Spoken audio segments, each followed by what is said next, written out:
Hello students, कक्षा 8 यानी कि धोरण 8 स्टैंडर्ड 8 पाठ 5 पांचवा पाठ भारतना क्रांतिवीरों। क्रांतिवीर यानी जिन्होंने क्रांति की मशाल जलाई, जिन्होंने आज़ादी दिलाने के लिए एक मुहिम चलाई, जिन्होंने अत्याचार के खिलाफ मुहिम शुरू की, जिन्होंने अपने खुद की परवाह नहीं की, अपने परिवार की परवाह नहीं की, अपनी जान की परवाह नहीं की, अपनी सलामती की परवाह नहीं की, सिर्फ और सिर्फ एक ही बात की परवाह की, देश की और उसकी आज़ादी की। वो थे हमारे क्रांतिवीर। वैसे थे हमारे क्रांतिवीर। यहाँ पर इस पाठ में, इस लेसन में हम कुछ क्रांतिवीरों के बारे में पढ़ेंगे, जानेंगे। सबसे पहले हम जानते हैं वासुदेव बड़वंत फड़के। इनके बारे में कहा जाता है कि जो भारत में क्रांतिकारी प्रवृत्ति की जो मुहिम की शुरुआत हुई थी, वो शुरुआत की थी हमारे वासुदेव बड़वंत फड़के ने। इन्होंने कसम खाई थी कि जब तक भारत को आज़ादी नहीं दिला देते, तब तक ना ही वो चंदन का टीका लगाएंगे और ना ही केश कर्तन करेंगे। उसके बाद दोस्तों बात आती है वीर सावरकर साहब की। तो वीर सावरकर साहब, उनके बारे में कहा जाता है कि जो विदेशी माल, विदेशी कपड़ों का जो बहिष्कार हुआ था और होली की गई थी, यानी उन विदेशी कपड़ों को जलाया गया था, तो सबसे पहले जो होली की थी, सबसे पहले जो जलाया था वो थे हमारे वीर सावरकर साहब। तो वीर सावरकर साहब ने एक किताब भी लिखी थी कि भारत नो प्रथम स्वातंत्र संग्राम। जो आपको याद रखना है दोस्तों इसका नाम। जो किताब उन्होंने लिख तो दी थी, लेकिन प्रकाशन पहला यानी छपने से पहले, बाहर आने से पहले ही प्रतिबंधित थયેલું विश्वનું प्रथम पुस्तक હતું, यानी उन पर प्रतिबंध आ चुका था कि वो कोई भी ना छापे, कोई भी ना पढ़ सके। उसके बाद दोस्तों हम ये देखेंगे खुदीराम बोस के बारे में। तो खुदीराम बोस के बारे में हम जाने कि बचपन में ही उनके माता पिता गुजर गए थे। तो उनके एक शिक्षक थे सत्येंद्र बाबू, उन्होंने क्रांति पथ की दीक्षा दी थी खुदीराम बोस को।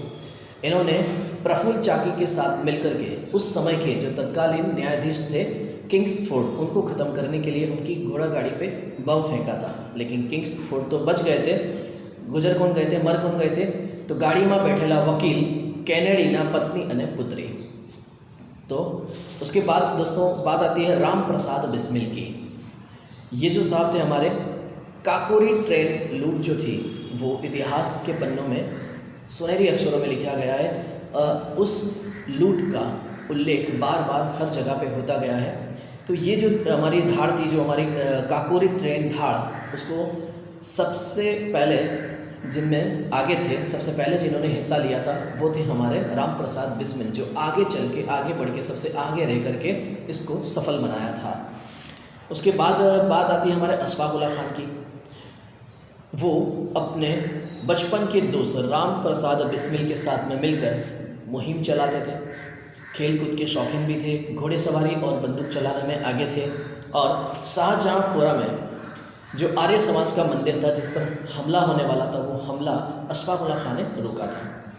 उसके बाद बात आती है चंद्रशेखर आज़ाद। इनके बारे में कौन नहीं जानता, लेकिन फिर भी हम इस पाठ के ज़रिए जानने की कोशिश करते हैं कुछ बातें कि देशभक्ति ना रंगे रंगायला था, यानी उनके दिलो दिमाग पर एक ही बात छाई हुई थी, देश और देश की आज़ादी।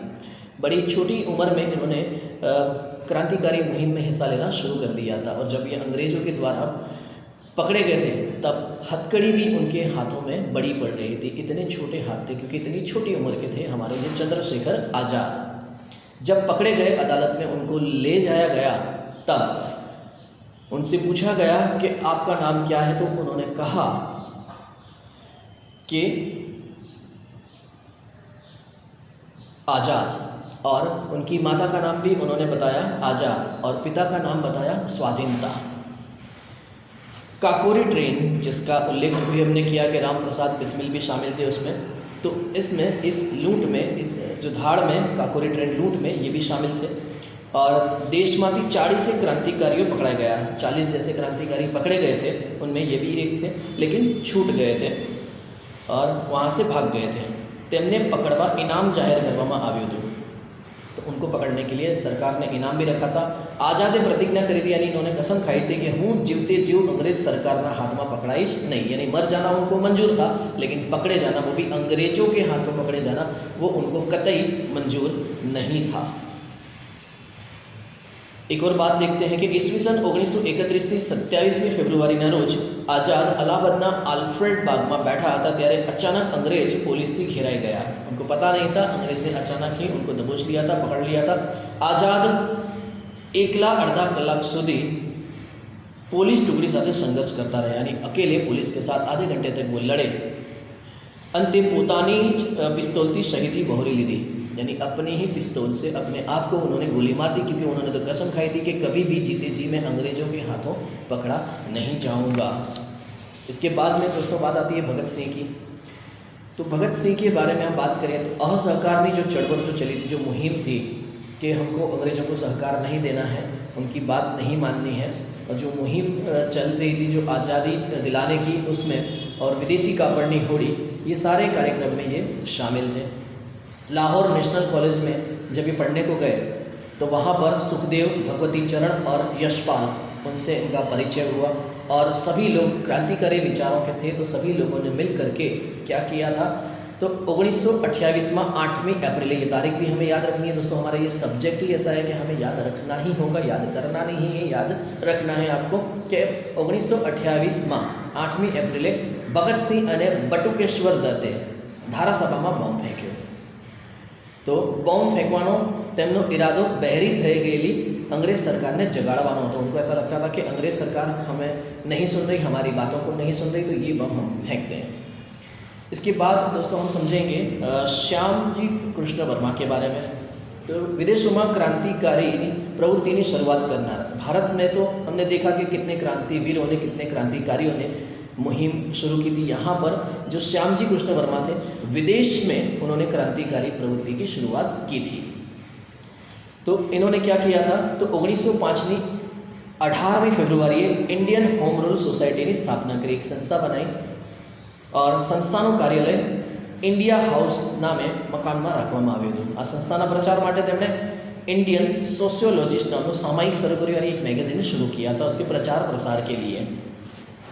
श्यामजी कृष्ण वर्मा ने क्रांतिकारी प्रवृत्तियों चलाववामां, यानी मुहिम चलाने के लिए विनायक सावरकर, हरदयाल मदनलाल ढींगरा, सरदार सिंह राणा तथा मैडम कामा जेवा क्रांतिकारियों साथ मळ्यो था, यानी वो अकेले नहीं थे, इस मुहिम में ये लोग भी इनके साथ थे।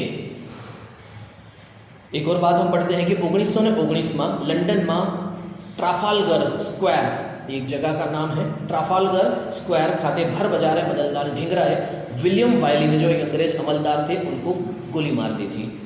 तेथी ढींगरा ने फांसी आपवामां आवी, तो क्योंकि उन्होंने हत्या की थी तो उनको फांसी की सज़ा सुनाई गई। लंदन में रहो सलामत न लगता श्यामजी कृष्ण वर्मा पेरिस गया, तो वहाँ से फिर लंदन से पेरिस गए। थोड़ा समय पछी पेरिस से स्विट्जरलैंड गया। और उसके बाद में दोस्तों हम बात करेंगे आखिर में मैडम कामा के बारे में। मैडम कामा कौन थे, तो 1902 से लेकर 1907 तक इंग्लैंड में रहे। 1905 में श्यामजी कृष्ण वर्मा ने जो लंदन में इंडियन होम रूल सोसाइटी की स्थापना की थी, हमने पहले भी पढ़ा, तो उसमें मैडम कामा सक्रिय कार्यकर्ते, यानी सभी चीज़ों से, सभी मुहिम में आगे बढ़कर, आगे चलकर हिस्सा लेते थे। તેમણે 1907 में जर्मनीना स्टुअर्टगार्ड शहर में योजाયેલી बीजी अंतर्राष्ट्रीय समाजवादी परिषद में हाजिरी आपी थी। और यहाँ पे ये बात खास हमें पढ़नी है और याद रखनी है कि आ परिषद में તેમણે वंदे मातरम मंत्र अंकित करेलो भारतनो त्रिरंगी ध्वज, आई रिपीट, वंदे मातरम मंत्र अंकित करेलो भारतनो त्रिरंगी ध्वज सौ प्रथम बार हिम्मतपूर्वक फरकाव्यो हतो। तो इतिहास के जरिए हम, इस आर्टिकल के ज़रिए हम ये जान पाएंगे कि सबसे पहले जो भारत का जो तिरंगा था, जो फ्लैग था, वो लहराया किन्होंने, तो मैडम कामा ने। ये एक ऐसा झंडा था जिसमें वंदे मातरम मंत्र अंकित किया हुआ था, यानी छपा हुआ था। तो इसी के साथ ये पार्ट भी हम यहाँ पर ख़त्म करते हैं। मुझे उम्मीद है कि आप इस पार्ट को अच्छी तरह से समझ पाएंगे और बार बार देख करके इसको और ज़्यादा इजी बनाने की, अपने आप के लिए इजी बनाने की कोशिश करेंगे, ताकि जब हम मिलें और इसकी हम एग्ज़ाम लें तब आप अच्छे से एग्ज़ाम पास कर पाएँ।